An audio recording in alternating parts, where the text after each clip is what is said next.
Official YouTube channel کو subscribe کریں اور بیل آئیکن کلک کریں۔ نحمدہ ونصلی ونسلم علی سیدنا و مولانا محمد رسولہ النبی الامین المکین الحنین الکریم الرؤوف الرحیم۔ اما بعد فاعوذ باللہ من الشیطان الرجیم، بسم اللہ الرحمن الرحیم۔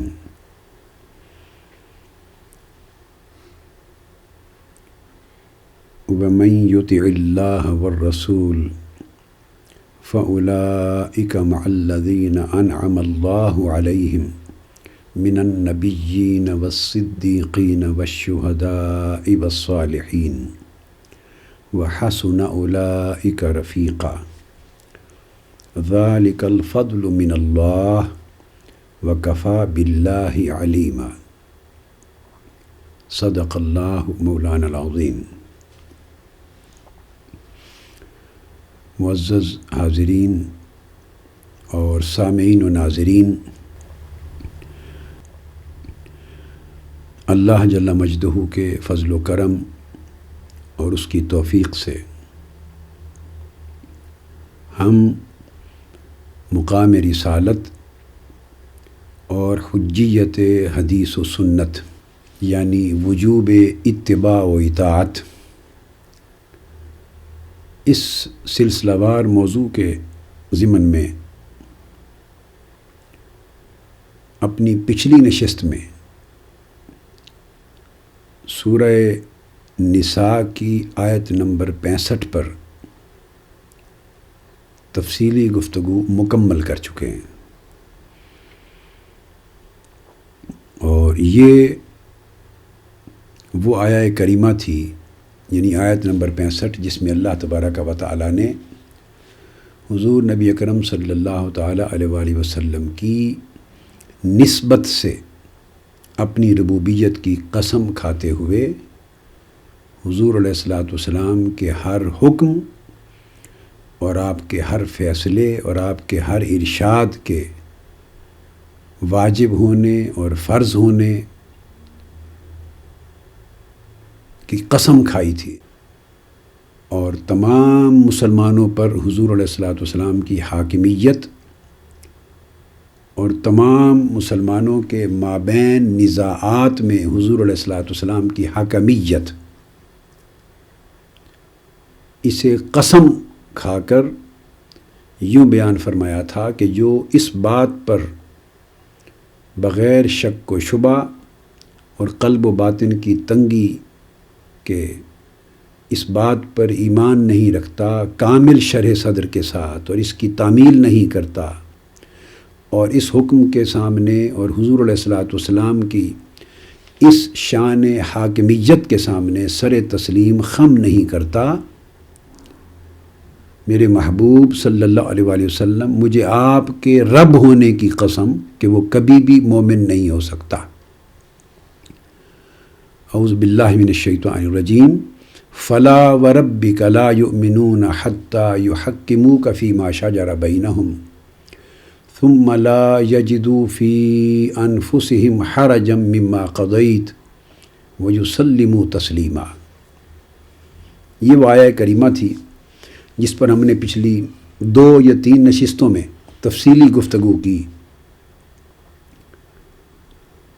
آج ہم اسی مضمون کو اس سے آگے آیت نمبر 69 اور 70 کی روشنی میں اس مضمون کا مطالعہ کر رہے ہیں۔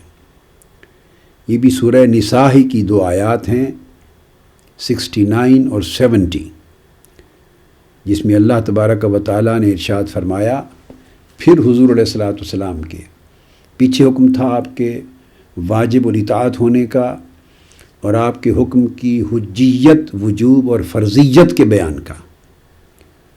آج حضور علیہ الصلاۃ والسلام کی حدیث، آپ کی سنت، آپ کا اسوہ حسنہ، آپ کی سیرت طیبہ، آپ کے ارشادات عالیہ، آپ کے فرامین مبارکہ، آپ کے جملہ احکام، ان ساروں کی اطاعت کرنے اور ان کی پیروی کرنے اور انہیں اپنی زندگی پر واجب اور لازم کرا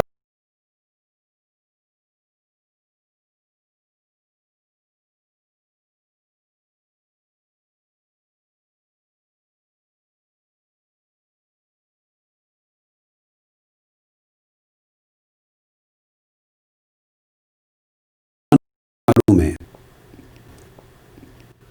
اب قرآن مجید کا اسلوب ہے، بہت سے مقامات پر قرآن مجید دونوں جہتوں میں بات کرتا ہے کہ اگر ایک فرض اور ایک حکم کی تعمیل نہیں کی، اس کا انکار کیا، مخالفت کی، تو اس کی سزا کیا ہے، اس کا نتیجہ کیا ہے۔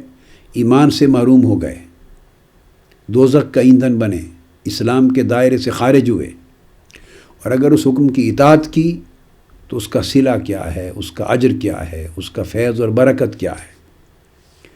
تو آج یہ دوسرا گوشہ بیان ہو رہا ہے جس میں اللہ رب العزت نے ارشاد فرمایا، اور جو شخص اللہ اور رسول صلی اللہ علیہ وآلہ وسلم کی اطاعت کرتا ہے، ان کے ہر حکم کے سامنے سر تسلیم خم کرتا ہے اور ان کے جملہ احکام کی بجا آوری کرتا ہے، تو ایسے لوگ فَأُولَئِكَ، پس ایسے لوگ ان کو آخرت میں معیت عطا کی جائے گی اس اطاعت الہی اور اطاعت رسول کے صلے میں، اتباع رسول کے صلے میں، حکم رسول صلی اللہ علیہ وآلہ وسلم کو حجت، فرض اور اپنے لیے واجب الاطاعت مان کر اس پر عمل پیرا ہونے کے صلے میں۔ ایسے لوگوں کو آخرت میں یہ اجر دیا جائے گا کہ وہ اللہ کے برگزیدہ اور بلند رتبہ ہستیاں جن پر اللہ تبارک و تعالیٰ نے اپنا انعام فرمایا ہے، جنہیں اپنا انعام یافتہ بندہ قرار دیا ہے، تو ایسے اللہ اور اس کے رسول کی اطاعت کرنے والوں کو ان کی معیت اور ان کی سنگت اور ان کی رفاقت اور قیامت کے دن ان کے ساتھ اٹھنا بیٹھنا اور ان کی خدمت میں رہنا، یہ نعمت اللہ رب العزت ان کو عطا فرمائے گا۔ تو اللہ تعالیٰ اپنے انعام یافتہ بندوں کی سنگت اور معیت اور رفاقت ان لوگوں کو، صرف ان لوگوں کو عطا فرمائے گا جو اللہ کے رسول کی عمر بھر اطاعت بجا لائیں گے، حضور علیہ السلام کے احکام کی بجا آوری کریں گے، اور ان سے یا ان کی حجیت سے، ان کے وجوب سے اور ان کی فرضیت سے راہ فرار نکالنے اور گنجائشیں نکالنے کی کوشش نہیں کریں گے۔ اور وہ انعام یافتہ بندے کون ہیں؟ جن کی معیت حضور علیہ السلام کی اور اللہ رب العزت کی اطاعت کرنے والوں کو نصیب ہوگی۔ وہ انعم اللہ علیہم من النبیین، وہ اللہ رب العزت کے برگزیدہ انبیاء ہیں، یہ پہلا طبقہ ہے۔ والصدیقین، اور وہ پھر صدیقین ہیں، وہ سچائی والے، صدق والے لوگ جو اعلیٰ رتبہ ولایت اور اللہ کی دوستی میں رکھتے ہیں۔ والشہداء، شہداء ہیں۔ والصالحین، اور پھر بقیہ اولیاء اور صالحین ہیں، اللہ تبارک و تعالیٰ کے جملہ مقربین۔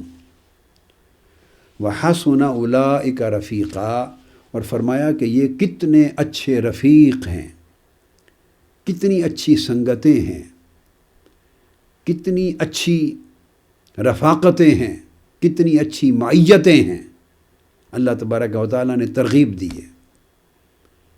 اور اللہ تبارک و تعالیٰ نے اپنے انعام یافتہ بندوں کو 4 طبقات میں تقسیم فرمایا: انبیاء، صدیقین، شہداء اور صالحین۔ تو انبیاء ہوئے، پھر جو صدیقین ہیں وہ انبیاء کے بعد حضور علیہ السلام کی امت میں ہی سب سے اعلیٰ رتبہ لوگ ہیں، اور یہ صحابہ کرام میں بھی ہیں اور یہ اولیاء اعظام میں بھی ہیں۔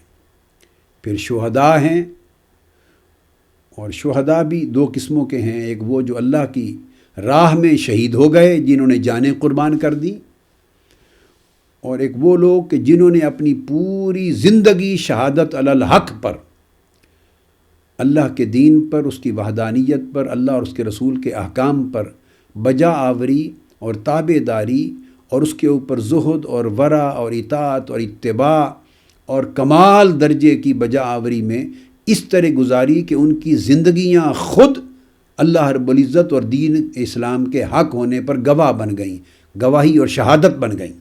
تو گویا ان کی زندگیاں شہادت بن گئیں۔ تو شہید دو طرح کے ہیں، وہ جن کی موت شہادت بن جائے اور وہ جن کی ساری زندگیاں شہادت یعنی گواہی بن جائیں۔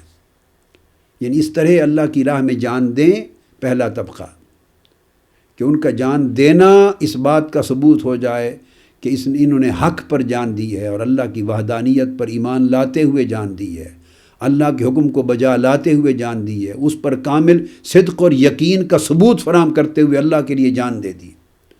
ورنہ اتنی کمٹمنٹ کے بغیر کوئی کسی کے لیے جان نہیں دیتا۔ تو گویا ان کا جان دے دینا اللہ کی راہ میں یہ اللہ پر گواہی ہے۔ تو یہ جان دے کر گواہی دی ہے۔ اور دوسرے وہ طبقات ہیں، وہ اولیاء اور وہ صالحین جو اپنی پوری زندگی کو اللہ پر گواہی بنا دیتے ہیں، یعنی زندگی یوں اللہ کی اطاعت کے تابع کر دیتے ہیں، حضور علیہ السلام کے ارشادات کے یوں اس کے تابع اور اس کی بجا آوری میں یوں گزار دیتے ہیں، اپنی زندگی کے سارے شب و روز اپنی ترجیحات، اپنی پسند ناپسند، اپنی خواہشیں، اپنی چاہتیں، اپنی محبتیں، سب کچھ وہاں زندگی جان قربان کی تھی، یہاں سب خواہشیں قربان کر دیں۔ اس پہلے طبقہ شہادت میں نے جن شہیدوں کی بات کی، یہ وہ شہید تھے جنہوں نے اپنی جان قربان کی تھی، انہوں نے پوری زندگی قربان کر دی، انہوں نے اپنی جان قربان کی تھی، انہوں نے عمر بھر کی ساری ترجیحات قربان کر دی، انہوں نے جان قربان کی تھی، انہوں نے ساری زندگی کے آرام قربان کر دیے، انہوں نے جان قربان کی تھی، انہوں نے اپنی ذاتی ساری خواہشیں، چاہتیں اور شہوتیں قربان کر دیں، حتیٰ کہ زندگی کا انہوں نے ایک لمحہ دے کر اللہ کے حضور اپنی جان دے دی، انہوں نے زندگی کے سارے لمحات اللہ کی رضا کے سپرد کر دیے، اللہ اور اللہ کے رسول کی اطاعت کے سپرد کر دیے، زندگی کا ہر لمحہ دے دیا۔ تو ان کا ہر لمحہ زندگی لمحہ شہادت بن گیا، گواہی حق بن گیا۔ یہ مرتبہ ان صحابہ کرام کو، ان اولیاء کرام کو، ان صالحین کو، ان مردان حق کو، ان بندگان خاص کو، ان مقربین الہی کو نصیب ہوتا ہے۔ اس لیے حضور علیہ السلام نے فرمایا الا انبئکم بخیارکم وفی روایت هل انبئکم بخیارکم، کیا میں تمہیں یہ خبر نہ دوں کہ تم میں سب سے بہتر لوگ کون ہوتے ہیں، تمہارے اندر سب سے اچھے، سب سے بہتر بلند رتبہ لوگ کون ہوتے ہیں؟ تو صحابہ کرام نے عرض کیا قالوا بلا یا رسول اللہ صلی اللہ علیہ وسلم، یا رسول اللہ ہمیں ضرور خبر دیجئے کہ سب سے اچھے لوگ کون ہیں۔ تو آقا علیہ السلام نے فرمایا، حدیث صحیح ہے، خیارکم الذین اذا رؤوا ذکر اللہ، تم میں سب سے بہتر لوگ وہ ہیں کہ جب انہیں دیکھو تو ان کو دیکھنے سے رب یاد آ جائے، انہیں دیکھنے سے رب یاد آ جائے، ان کے چہرے تکو تو ان سے اللہ یاد آ جائے، ان کی زندگیاں دیکھو تو ان سے اللہ یاد آ جائے، ان کی پوری زندگی کا لمحہ لمحہ، ان کی سیرت، پوری ان کی ترجیحات، ان کے معمولات کو دیکھو تو ان کے ہر ہر عمل میں، ان کے ہر ہر فعل میں، ان کی زندگی کے ہر ہر لمحے میں اور ان کی چاہتوں محبتوں کی ترجیحات میں، گویا ان کی زندگی ساری کی ساری ایسی ہوتی ہے کہ اسے دیکھو تو اللہ کی یاد آ جائے، ان کے چہرے دیکھو تب بھی اللہ کی یاد آ جائے۔ حدیث پاک میں آقا علیہ السلام نے یہ بھی فرمایا کہ انہیں ان کے چہرے دیکھو تو اللہ یاد آ جائے، ان کی باتیں سنو تو تمہیں اللہ کا دین اور اس کی حکمت نصیب ہو جائے، اور ان کے اعمال دیکھو تو تمہیں آخرت یاد آ جائے۔ اس لیے تو وہ ان کی اپنی زندگیاں شہادت علی الحق بن جاتی ہیں۔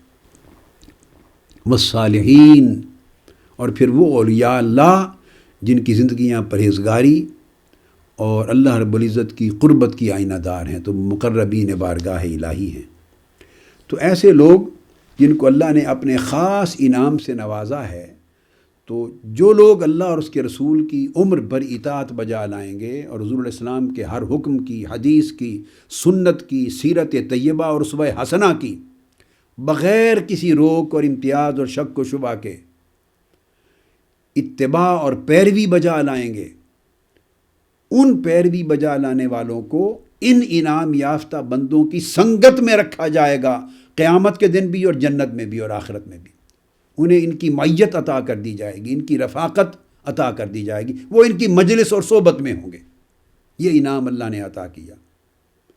اب یہ اتنا بڑا انعام ہے، انعام یافتہ بندوں کی سنگت میں ہونا، اس لیے اتنا بڑا انعام ہے کہ انعام یافتہ بندوں کا تو درجہ اللہ رب العزت نے یہ بیان کیا ہے کہ انعام یافتہ بندوں کی راہ، جس راہ پہ وہ چلتے ہیں، جس مشرب پہ وہ ہوتے ہیں، جس طریق پہ وہ ہوتے ہیں، جو ان کی گزرگاہ ہوتی ہے، ان کا مشرب و مسلک ہوتا ہے، ان کا طریقہ زندگی ہوتا ہے، جو ان کا عقیدہ اور عمل ہوتا ہے، تو خود ان کا جو نقوش قدم اور نقوش حیات ہیں اور ان کی جو راہیں ہیں، اس راہ کو خود اللہ رب العزت نے صراط مستقیم قرار دیا ہے۔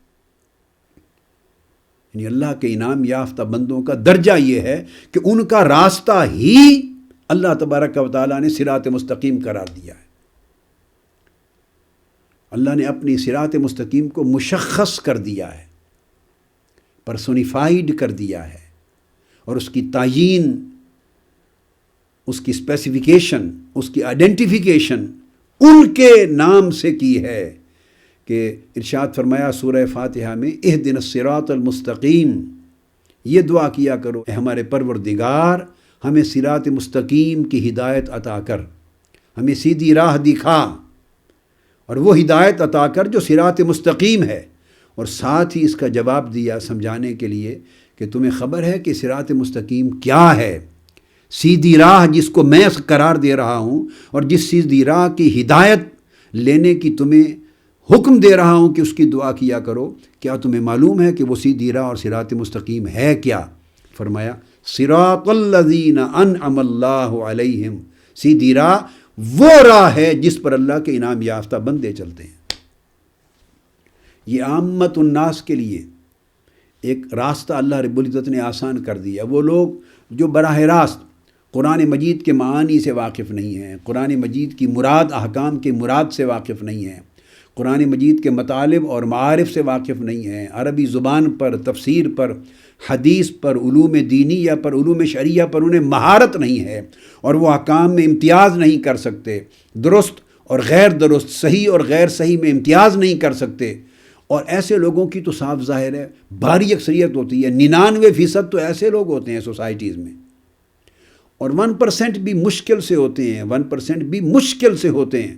میں احتیاطاً بات کر رہا ہوں، ایکچولی تو ہزاروں میں ایک دو افراد، ہزار میں ایک دو افراد ہوں گے، یا ہزاروں میں چند افراد ہوں گے، لاکھوں میں گنتی کے چند افراد ہوں گے جن کے اندر علمی استعداد اتنی ہوگی کہ وہ قرآن و سنت اور قرآن و حدیث کا مطالعہ کر کے از خود تعین کر سکیں درست اور غلط میں کے فرق کی، صحیح اور غیر صحیح میں امتیاز کر سکیں، رائے حق کا تعین کر سکیں۔ اس لیے کتنے لوگ ہیں جو قرآن مجید کا معنی اور ترجمہ جانتے ہیں، تفسیر جانتے ہیں، اطلاقات جانتے ہیں، شان نزول جانتے ہیں، قرآن مجید کے غریب الفاظ کے معنی جانتے ہیں، قرآن مجید کے شان نزول کو جانتے ہیں، قرآن مجید میں خاص و عام کو جانتے ہیں، قرآن مجید میں مجمل و مفسر کو جانتے ہیں، قرآن مجید میں عام و خاص کو جانتے ہیں، مطلق اور مقید کو جانتے ہیں، اس کے محل نزول کو جانتے ہیں، اس کے محل اطلاق کو جانتے ہیں، اور اس میں استثناء کو جانتے ہیں، ناسخ و منسوخ کو جانتے ہیں، اور یہی جملہ تفصیلات و حدیث اور سنت رسول کی جانتے ہیں۔ پھر ان کے تفسیری حکمتیں کیا ہیں، پھر ان کی تعبیری حکمتیں کیا ہیں، ان کی اطلاقی اور انطباقی حکمتیں کیا ہیں۔ کتنے لوگ ہیں، لوگوں کو تو زبان ہی نہیں آتی، لامحالہ وہ کسی نہ کسی کو تو سنتے ہیں اور وہ کسی کو فالو کرتے ہیں۔ یہ بھی ایک عجیب ایک پرابلم ہے بعض لوگوں کو، وہ کہتے ہیں جی ہم تو صرف قرآن اور حدیث کو مانتے ہیں، ہم کسی اور کو نہیں مانتے۔ اب ان سے یہ بات کہنے والوں سے پوچھو، ویسٹرن ورلڈ میں رہنے والے بہت سارے نوجوانوں کے ذہن بگاڑ دیے گئے، بہت نوجوانوں کے ذہن بگاڑ دیے گئے، خاص طور پہ وہ ینگر جنریشن جو یہاں پیدا ہوئی اور ان کو سوائے انگلش کی اور کوئی لینگویج نہیں آتی، جو ویسٹرن ورلڈ میں پیدا ہوئی۔ اب ان کے ذہن اس طرح بدعقیدگی میں مبتلا کر دیے گئے، ان کی معصومیت کا ناجائز فائدہ اٹھا کے، بے خبری کا ناجائز فائدہ اٹھا کے۔ ان سے بھی پوچھو، کہتے ہیں تو ہم تو صرف قرآن اور حدیث کو مانتے ہیں۔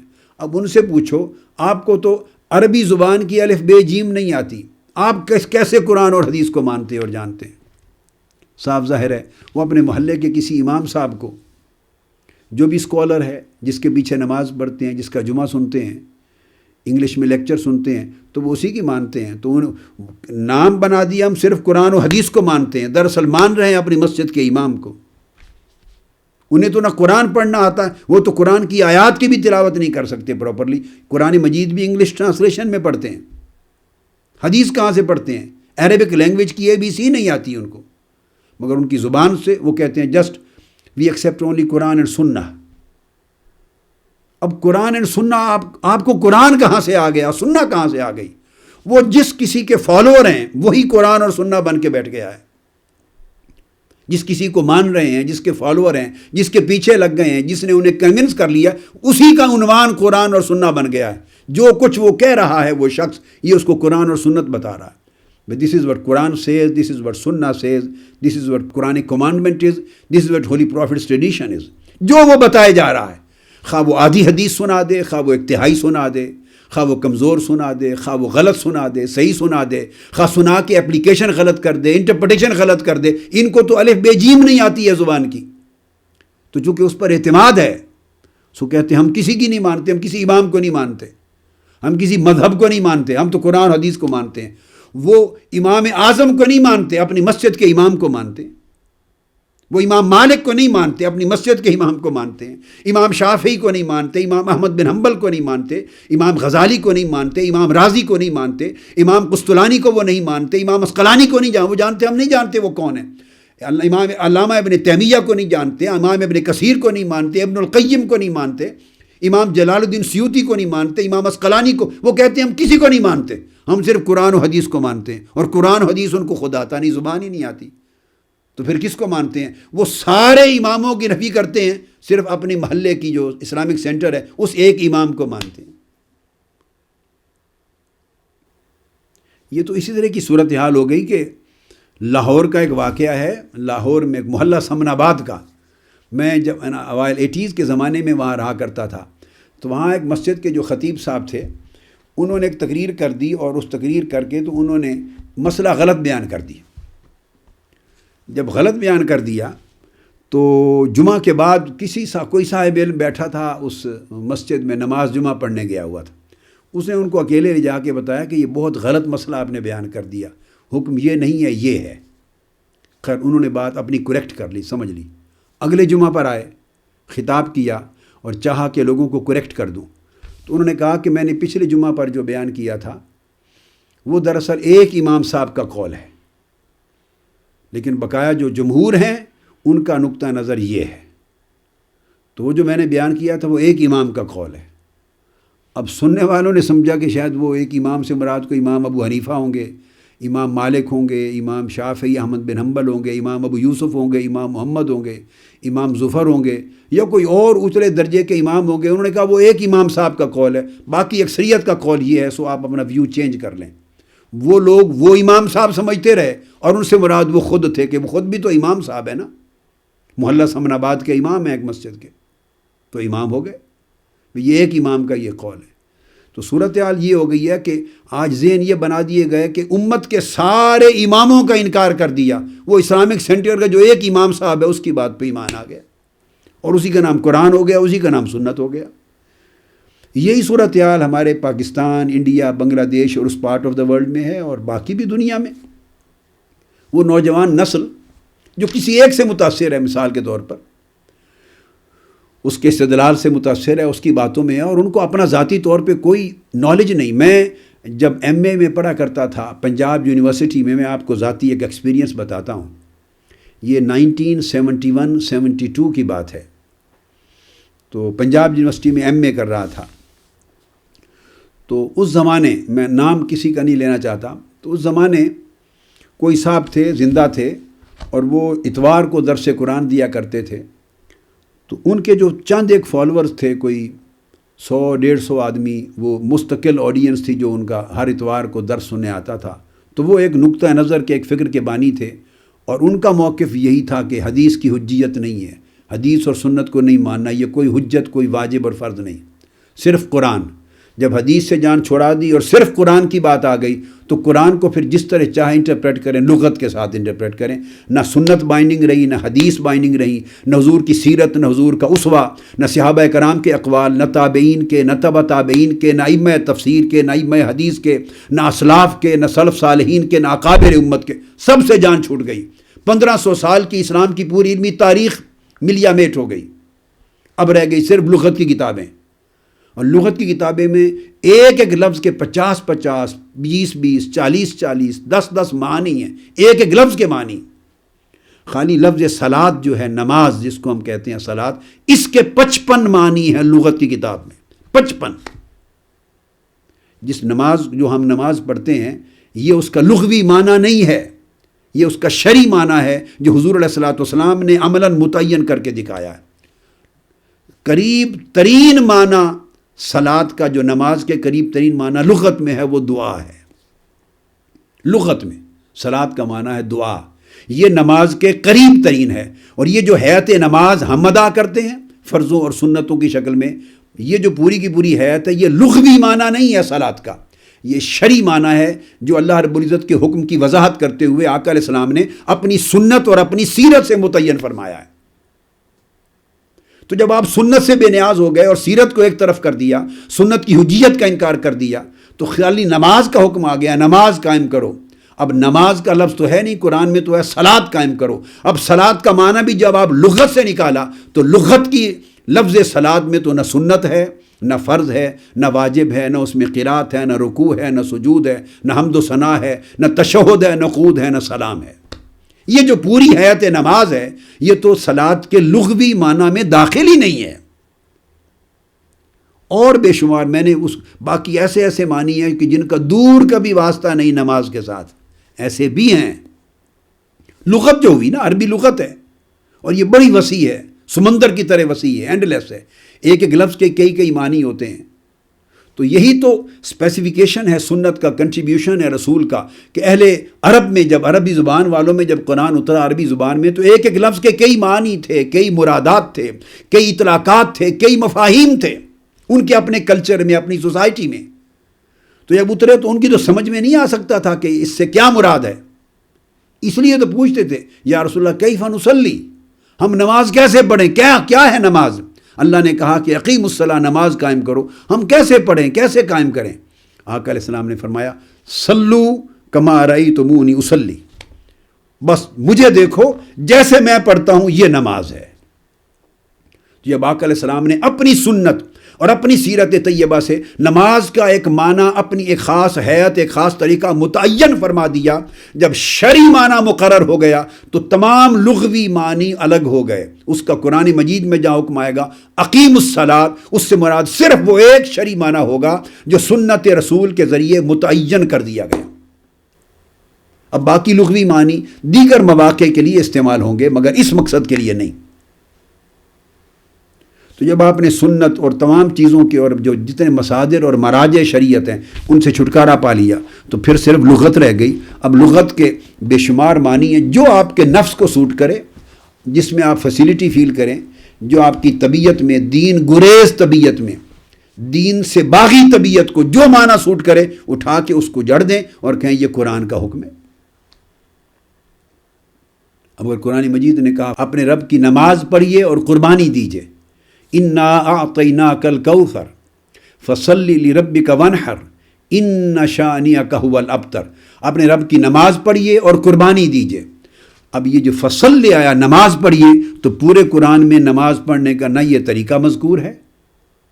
یہ کہنے والے کہ جی قرآن کافی ہے، تو قرآن میں تو یہ طریقہ ہی مذکور نہیں ہے.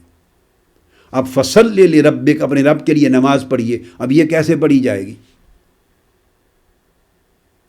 ذکر ہے، دعا ہے. بس ایک آدمی کہے گا جی میں نے اللہ کو یاد کر لیا، بس میری نماز ہو گئی. ایک نے کہا میں نے اللہ کے حضور دل میں دعا کر لی، میری نماز ہو گئی.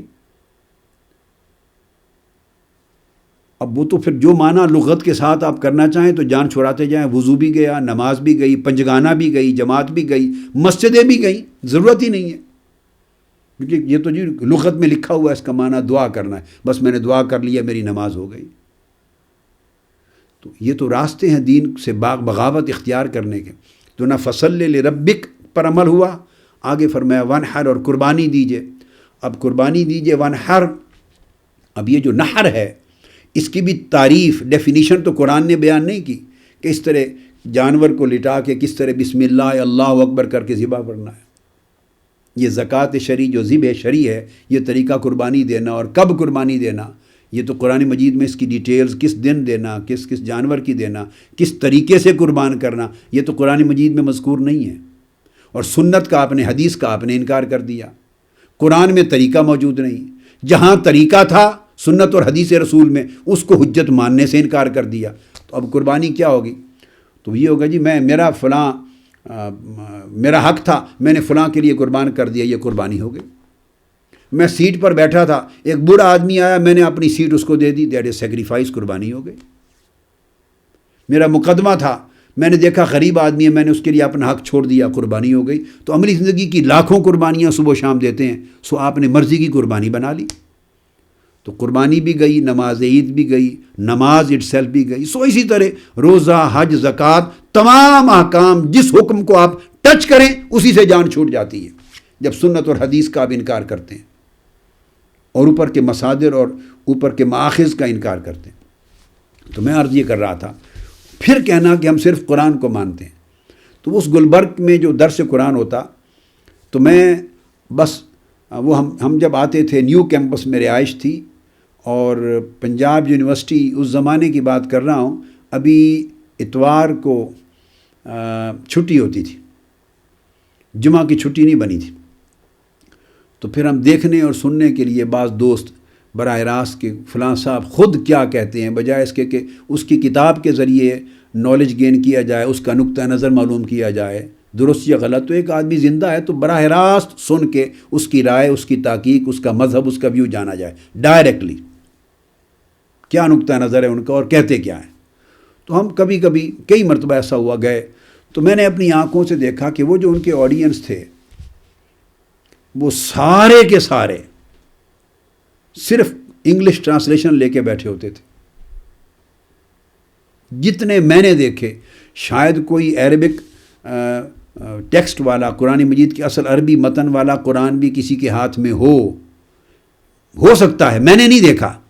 مجھے جب بھی موقع ملا دائیں بائیں آگے پیچھے جتنے دو چار آدمیوں کو دیکھا، سب کے پاس صرف انگلش ورژن قرآن مجید کا ہوتا تھا، انگلش ٹرانسلیشن کا. وہ صاحب درس دیتے تھے، لغت کے ساتھ بیان کرتے تھے، اور وہ صرف انگلش ورژن کو ٹک مار کر لیتے تھے، گویا انہوں نے اب قرآن مجید پڑھ لیا، قرآن کے مفسر بھی بن گئے، مترجم بھی بن گئے، قرآن کے معنی بھی آ گئے. اب اعتماد کس پر کر رہے ہیں؟ ان کو تو قرآن کے ایک لفظ عربی کو پڑھنا نہیں آتا، اس کا معنی نہیں آتا. لغت جس لغت سے سمجھایا جا رہا ہے اس لغت کی کتاب کو وہ کھول کے دیکھ ہی نہیں سکتے، ان کو تو پتہ ہی نہیں، ABC سے واقف نہیں. تو کیا ہو رہا ہے؟ وہ کسی ایک پر اعتماد کر رہے ہیں نا. اور وہ صاحب کیا کرتے؟ وہ ہر ایک سے اعتماد ختم کرنا ان کا مذہب تھا. کسی کی نہ مانو، صرف قرآن کی مانو. ہر ایک کی بات کو رد کرتے، کسی کی نہ مانو.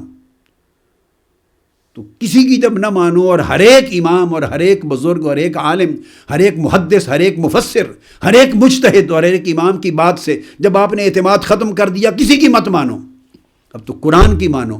تو جن کو یہ کہا جا رہا ہے قرآن کو مانو، انہیں تو قرآن پڑھنا نہیں آتا، وہ تو انگلش ٹرانسلیشن لے کے بیٹھے ہیں. تو ایکچولی وہ کس کی مان رہے ہیں؟ وہ ایک شخص کی مان رہے ہیں جو ان کے سامنے بیٹھا اسٹیج پہ درس دے رہا ہے. تو آپ ذرا غور کریں، لب لباب نکالیں. نتیجہ کیا نکلا؟ نتیجہ یہ کہ 14-15 سال کی امت کے تمام اماموں کا انکار کروایا اور ایک اپنا اقرار کروایا کہ بس میری مانو. یہ میری مانو اس کا ترجمہ ہے کہ قرآن کی مانو، کیونکہ جو قرآن کا معنی میں بیان کر رہا ہوں بس اس کو مانو، اور جو قرآن کا معنی امام سیوطی نے بیان کیا وہ نہ مانو. جو میں بیان کر رہا ہوں قرآن کا معنی وہ مانو، جو امام رازی نے بیان کیا، امام بغوی نے، امام خازن نے، وہ مت مانو. جو معنی میں بیان کر رہا ہوں وہ مانو، جو امام حافظ ابن کثیر نے بیان کیا، جو امام طبری نے بیان کیا، جو صحابہ، تابعین، تبع تابعین اور ائمہ نے بیان کیا 14 صدیاں تک، وہ نہ مانو. وہ شخصیت پرستی ہے، وہ کوئی اتھارٹی نہیں ہے، ان کی مت مانو. صرف میری مانو، جو میں مانا تمہیں بتا رہا ہوں. تو یہ ایک اپروچ ہے. اب یہ میں نے جسٹ ایک مثال دی. کسی ایک شخص کی طرف خاص اشارہ کرنا مقصود نہیں. میں نے بطور نمونہ ایک واقعہ اپنے ذاتی چونکہ مشاہدہ ہے اس لیے مجھے آسانی ہوئی کہ میں اپنا ذاتی ایکسپیرینس آپ کے ساتھ شیئر کروں. وہ میں نے کوٹ کر دیا. اب اس سے پہلے میں مثال دے چکا ہوں. یہ صورتحال ہر جگہ لاحق ہے. جو شخص کسی دوسرے کو ائمہ اربعہ کی تقلید سے روکتا ہے، ائمہ اربعہ کی پیروی سے روکتا ہے، اکابر اسلاف امت کی پیروی سے روکتا ہے، ان کے حکم کو حجت ماننے، ان کی تحقیق پر اعتماد کرنے سے روکتا ہے اور کہتا ہے صرف قرآن و حدیث کی مانو، تو وہ جو ینگسٹر سارے قرآن و حدیث کی مانتے ہیں وہ کس طرح مانتے ہیں؟ وہ جمعہ پر اپنے مسلک کی مسجد میں جاتے ہیں، ان کا امام صاحب جو انہیں بتاتا ہے وہ اس کو مانتے ہیں. انہوں نے تو اٹھا کر حدیث ہی نہیں دیکھی، کتاب پڑھی نہیں، اور اگر کوئی یا دو چار چیزیں یاد کیے پھرتے ہیں تو وہ وہی انہی کی بتائی ہوئی جو معنی ترجمہ اس نے بتا دیا. اللہ اللہ خیر صلی اللہ. تو یہ ایک بڑا عجیب نوعیت کا فتنہ ہے. اس کو ریشنلزم کا نام دے دیا گیا ہے کہ میں ریشنل بات کرتا ہوں، اور سب سے بڑی ارریشنل بات یہی ہے. عقل کے خلاف سب سے بڑی بات یہ ہے کہ آپ ایک اپنی ذات کے اوپر 15 صدیوں کے بعد اپنے نقطہ نظر پر اعتماد سب لوگوں کا قائم کروانا چاہتے ہیں، اور 15 صدیوں تک جو سلف صالحین اور اکابرین امت ہوئے جن کے ذریعے نسلاً بعد نسلاً ایمان، اسلام، قرآن، حدیث اور سارا علم ہم تک پہنچا، جو تسلسل کے ساتھ علم کی ایک لڑی ہے، اس پوری کی پوری 15 صدیوں کے سلسلے پر اعتماد ختم کروانا چاہتے ہیں، رشتہ توڑنا چاہتے ہیں.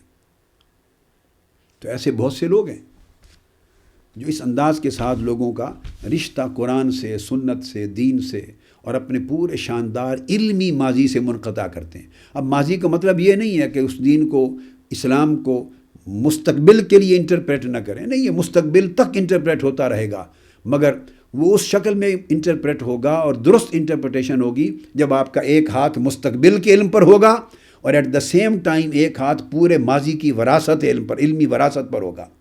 جب ماضی اور مستقبل دونوں کو تھام کے چلیں گے تو احتیاط کے ساتھ آپ آگے بڑھتے رہیں گے. اور اگر آپ نے ماضی سے رشتہ کاٹ لیا، پشت کر لی، صرف مستقبل میں چل پڑے، تو آپ کو جہت ہی معلوم نہیں ہے کہ کس سمت آئے تھے، کس سمت جانا ہے. آپ گمراہ ہو گئے، شیطان کے نرغے میں آ گئے، بھٹک گئے. اس لیے یہ قرآن مجید کے پہلے سبق کے خلاف ہے یہ سوچ، یہ طرز فکر. کوئی شخص کے، خواہ وہ میں ہی کہوں، اگر میں کسی کو کہہ دوں بس میری مانو، کسی اور کو نہ مانو، تو یہ کفر ہوگا، یہ ظلم ہوگا، خواہ میں ہی کیوں نہ کہہ دوں. قطعی طور پہ کوئی شخص مستثنا نہیں ہے.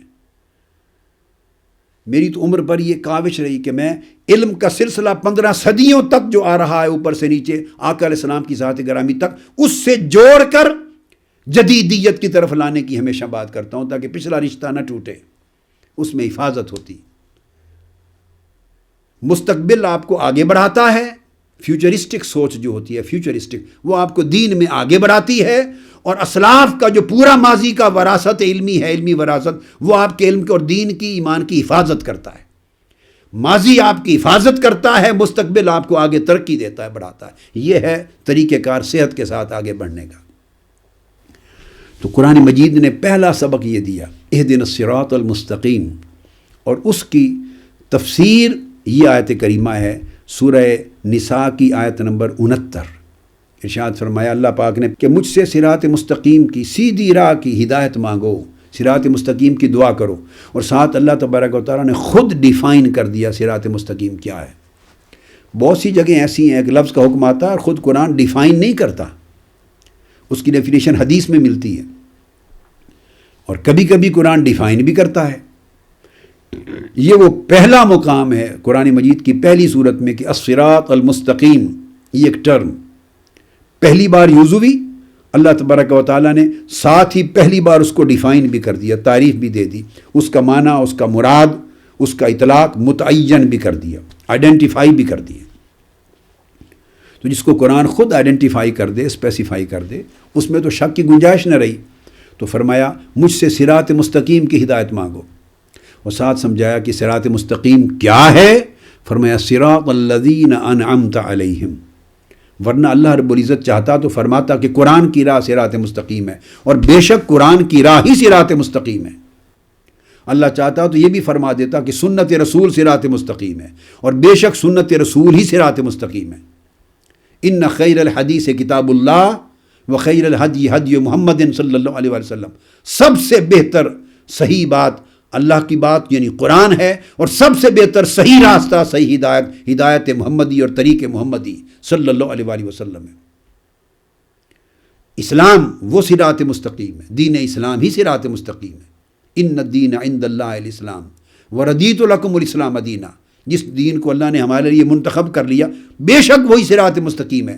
مگر یہ سارے جوابات کے بعد پھر ان سب جوابات کے اوپر سوال تو قائم رہتا ہے۔ سوال تو تعبیر کی ہے۔ قرآن کے صراط مستقیم ہونے پر تو کوئی اختلاف نہیں، اختلاف تو تعبیر کا ہے کہ قرآن اس مسئلے پر کہتا کیا ہے۔ مختلف لوگ مختلف جواب دے رہے ہیں۔ سنت اور حدیث اس مسئلے پر کہتی کیا ہے؟ صراط مستقیم ہے حضور کی سنت۔ مگر اگر احادیث کا معنی سمجھ میں نہ آئے، ظاہری تعارض معلوم ہو، مختلف معانی مطالب محسوس ہو جائیں، معلوم ہو جائیں، تو اس کا اصل معنی کیا اختیار کیا جائے؟ کون سی تعبیر لی جائے؟ کون سی تعویل لی جائے؟ کون سی تشریح قبول کی جائے؟ کون سی تفسیر قبول کی جائے؟ ایک عقیدے کے نقطے پر مختلف تفسیرات اور تعبیرات کی جا رہی ہوں تو صحیح عقیدہ کیا ہوگا، صحیح مشرب کیا ہوگا، صحیح مسلک کیا ہوگا، صحیح طریقہ کار کیا ہوگا جس کو اپنایا جائے؟ مسئلہ تو تعبیر کا ہے۔ اس تعبیر کو اللہ رب العزت نے آئیڈینٹیفائی کر دیا۔ صراط مستقیم کیا ہے؟ ہر کوئی دعویٰ کرے گا قرآن ہے اور میں جو بات کہتا ہوں یہ قرآن کی بات ہے، دوسرا کہے گا حدیث اور سنت رسول ہے اور جو میں کہتا ہوں یہ حدیث رسول ہے۔ اسلام کی بات صراط مستقیم ہے اور جو میں کہتا ہوں یہ اسلام ہے۔ ہر بندہ دعوے دار ہوگا۔ تو اللہ رب العزت نے اس الجھن سے لوگوں کو نکال دیا، فرمایا تو پھر آؤ تمہیں میں آئیڈینٹیفائی کر کے دیتا ہوں کہ صراط مستقیم سیدھی راہ ہے کیا۔ اللہ چاہتا تو یہاں بھی فرما دیتا میری راہ سیدھی راہ ہے، قرآن کی راہ سیدھی راہ ہے، سنت و سیرت رسول کی راہ سیدھی راہ ہے، اسلام کی راہ سیدھی راہ ہے، دین اور شریعت کی راہ سیدھی راہ ہے۔ اصطلاحات استعمال کر دیتا، لیکن اصطلاحات کے بعد پھر وہ سوال برقرار رہتا کہ اصل تعبیر، صحیح تشریح، صحیح تفسیر، صحیح انٹرپریٹیشن کس کی مانی جائے، کیا مانی جائے۔ اللہ تبارک و تعالیٰ نے ہر سوال کا جواب دے دیا یہ فرما کر صراط الذین انعمت علیہم۔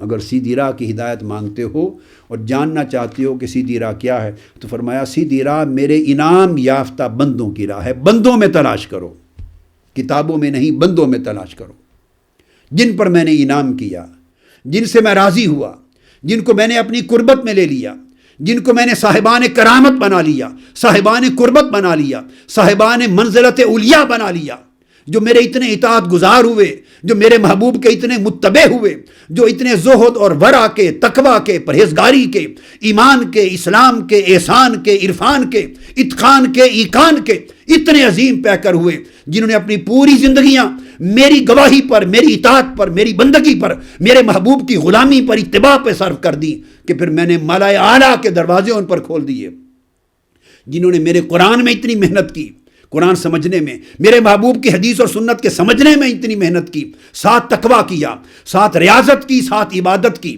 اتنا نور حاصل کیا، ظاہر کا علم بھی باطل کا علم بھی، جن کے ظاہر و باطن دونوں روشن ہو گئے، اور میں نے ان پر راستے اپنی قربت کے اور اپنی ہدایت کے کھول دیے اور اپنے انعامات کی نوازشیں کر دیں، اور وہ میرے انعام یافتہ بندے ہو گئے، وہ ابو بکر کہلانے لگے، عمر فاروق کہلانے لگے، عثمان غنی علی شیر خدا ہو گئے، وہ حسن و حسین ہو گئے، وہ امام اعظم ابو حنیفہ بن گئے، وہ امام مالک شافعی احمد بن حنبل بن گئے، وہ جنید بغدادی ہو گئے، وہ شیخ عبد القادر جیلانی ہو گئے، وہ خواجہ معین الدین اجمیری ہو گئے، وہ امام راضی کہلانے لگے، وہ بخاری مسلم ترمذی بن گئے، وہ شیخ اکبر محی الدین ابن عربی ہو گئے، وہ سیوطی بن گئے، وہ اسقلانی ہو گئے، وہ قسطلانی ہو گئے، وہ شیخ عبدالحق محدث دہلوی ہو گئے، وہ شاہ ولی اللہ محدث دہلوی ہو گئے، وہ تمام اولیاء، وہ داتا گنج بخش علی حجویری ہو گئے، وہ فرید الدین گنج شکر ہو گئے، وہ نظام الدین اولیاء ہو گئے، وہ سلطان باہو ہو گئے۔ یہ سارے اولیاء، یہ سب شہداء، یہ سب صالحین، یہ سب متبعین، یہ سب مجتہدین، یہ ائمہ مفسرین، یہ جتنی امت کی اکثریت ہے جن پر میں نے انعام کیا اور امت ان کو فالو کرنے لگ گئی، امت ان کی راہوں پہ چل گئی، امت صدیاں بیتنے کے بعد ان کو پڑھتی ہے، ان کا نام لیتی ہے، ان کو فالو کرتی ہے۔ اگر میں ان پر انعام نہ کرتا تو امت کی اتنی کثیر تعداد صدیوں تک ان کی متبع نہ ہوتی، ان کی کتابیں امت کے لیے علم اور ہدایت کا چشمہ نہ بنتی، ان کا نام کروڑوں اور اربوں افراد کے دلوں میں محبت کے ساتھ محفوظ و نہ ہوتا، لوگوں کی زبانوں پہ ان کے تذکرے نہ ہوتے، لوگوں کے دل ان کی طرف رجوع نہ کرتے، یہ جو ساری کیفیتیں اور مقامات جن لوگوں کو ملے، انعمت علیہم، میں نے انعام کیا اور میرے انعام نے انہیں لوگوں کی نگاہوں میں محبوب بنا دیا، مقرب بنا دیا، محترم و معزز اور مکرم بنا دیا۔ تو فرمایا یہ جو میرے انعام یافتہ بندے ہیں، جن راہوں پہ وہ چلے، جو ان کا عقیدہ ہوا، جس تعبیر کو انہوں نے اپنایا، جس قرآن و حدیث کی تشریح کو انہوں نے اپنایا، جس عقیدے میں مشرق اور مسلب کو انہوں نے اپنایا، اور جو انہوں نے کہا لکھا، وہ میرے انعام یافتہ بندے ہیں، ان کے طریقے کو اپناؤ، وہی سیدھی راہ ہے، وہ صراط مستقیم ہے۔ اس کی تعبیر یہاں کی جا رہی ہے فَأُولَٰئِكَ مَعَ الَّذِينَ أَنْعَمَ اللَّهُ عَلَيْهِم مِّنَ النَّبِيِّينَ، نبیین تو نبی ہو گئے، اب نبی تو آئیں گے نہیں، آقا علیہ السلام کی بعثت پر نبوت و رسالت کا سلسلہ ختم ہو گیا، آپ خاتم النبیین ٹھہرے، اب نبی تو نہیں آئیں گے اور ختم۔ پھر امت آ گئی، تو آپ نے دیکھا امت میں 3 طبقات، 3 عنوانات لے کر، 3 طبقات کا نام لے کر ان کو مرجع بنا دیا، ان کو قطعیت دے دی، ان کو مقام حجیت عطا کر دیا، مقام مرجعیت عطا کر دیا۔ فرمایا الصدیقین، وہ صدیق ہو گئے، وہ امام زین العابدین کی طرف اس زمانے رجوع کرتے، تمام ائمہ فقہ امام محمد الباقر کی طرف رجوع کرتے، امام جعفر الصادق کی طرف کرتے، امام موسیٰ کاظم کی طرف کرتے، امام علی رضا کی طرف کرتے، حضرت داؤد طائی کی طرف کرتے، حسن بصری کی طرف کرتے، حضرت جنید بغدادی کی طرف کرتے، سری سقطی کی طرف کرتے، حضرت حارث محاسبی کی طرف کرتے، حضرت بشر الحافی کی طرف کرتے، امام احمد بن حنبل بھی ان کی صحبتوں میں جاتے۔ یہ انعام یافتہ بندے، ان کے چہرے بولتے کہ خدا کا انعام ہے ان پر، ان کی راتیں بولتی کہ یہ خدا کے انعام یافتہ بندے ہیں، ان کا زہد اور ورع بولتا کہ انعام یافتہ بندے ہیں، ان کی زندگیوں کا ایک ایک لمحہ بولتا کہ انعام یافتہ بندے ہیں۔ امام احمد بن حنبل کو آپ کو معلوم ہے طرح طرح کی اذیتیں دیں، مخالفین حاسدین نے کوڑے لگوائے، جیلوں میں بھجوایا۔ آپ کے مرید پریشان ہو کر آپ سے پوچھتے، جو اسماء و رجال کی کتب ہیں ان کے اندر اس کی تفصیلات آئی ہیں، درج کیا انہوں نے آپ کے احوال، اور علامہ ذہبی نے اسی طرح صفت و صفوہ میں بھی اس کو روایت کیا۔ تو تلامذہ پوچھتے حضرت یہ تو جھوٹے لوگ اور حاسد لوگ، مکار لوگ شاہان وقت کی نظروں میں اچھے ہیں، اور آپ کو ہر وقت کوڑے لگوا رہے ہیں، جیلوں میں بھیج رہے ہیں، عامت الناس سمجھتے ہیں کہ شاید یہی مجرم ہے احمد بن حنبل، تو سچ اور جھوٹ کا پتہ کب چلے گا؟ حق اور باطل کا پتہ کب چلے گا؟ اللہ کے انعام یافتہ بندے اور غضب یافتہ بندوں میں فرق کب چلے گا؟ غیر المغضوب علیہم ولا الضالین، گمراہ کون ہے اور ہدایت یافتگان کون ہے، یہ فرق کب چلے گا اس کا علم؟ تو امام احمد بن حنبل نے بڑی پیاری بات کی، فرمایا جس دن جنازے اٹھیں گے دودھ کا دودھ اور پانی کا پانی ہو جائے گا۔ جس دن سب کے جنازے اٹھیں گے سب کو پتہ چل جائے گا کہ خدا کا انعام کس پر تھا، انعام کس پر ہے، سب دودھ کا دودھ۔ امام احمد بن حنبل کی جب وفات ہوئی تو 13 لاکھ سے لے کر 17 لاکھ تک اس زمانے میں شہر بغداد میں آپ کا جنازہ اٹھا، اتنے افراد شریک ہوئے، 17 لاکھ افراد آپ کے جنازے میں شریک ہوئے، اور شہر بغداد کے ہر گلی کوچے کے ہر گھر والے نے لوگوں کو وضو کے لیے گھر کھول دیے تھے۔ حضرت ذوالنون مصری کا جنازہ اٹھا رضی اللہ تعالیٰ عنہ، تو سخت گرمی کے دن تھے، لاکھوں کی تعداد میں پرندے آ گئے پورے جہان سے، اطراف و کناف سے، پروں سے پر ملا کے سائبان تان کے قبر کی تدفین تک چلتے رہے تاکہ لوگوں کو سایہ رہے۔ یہ انعام یافتہ بندوں کی علامتیں بن گئی۔ تو اللہ رب العزت نے فرمایا میرے انعام یافتہ بندوں کی راہ پر چلو، یہ میرے نبیین کے بعد صدیقین امت ہیں، یہ شہداء امت ہیں، اور یہ اولیاء و صالحین امت ہیں، ان کو فالو کرو۔ وَحَسُنَ أُولَٰئِكَ رَفِيقًا، اور ارشاد فرمایا یہ کتنے اچھے رفیق اور ساتھی ہیں، اور کتنی اعلیٰ سنگتیں اور رفاقتیں ہیں، ان کی معیت میں ہو جائیں گے اور ان کی پیروی میں ہو جائیں گے تو ان کی پیروی ہمیں پیروی رسول عطا کر دے گی، سلسلے کو جوڑ دے گی، اسوہ و سنت رسول کے ساتھ متصل کر دے گی، چونکہ یہ پیکران اتباع رسول ہیں، پیکران سنت رسول ہیں۔ اس لیے جب ان سے جڑ جائیں گے اور ان کی سنگت میں آ جائیں گے تو ان کی سنگت سے رسول کی معیت بھی ملے گی اور اللہ کی قربت بھی نصیب ہوگی۔ آج کی گفتگو یہاں پہ ختم کرتے ہیں۔ اب اس کے بعد اس کی شان نزول اور اس کی تفسیری اہم پہلو ہیں انشاءاللہ تعالی اگلی نشست میں، وہاں سے مضمون کو شروع کریں گے۔ وما علینا الا البلاغ۔ آفیشیل یوٹیوب چینل کو سبسکرائب کریں اور بیل آئیکن کلک کریں۔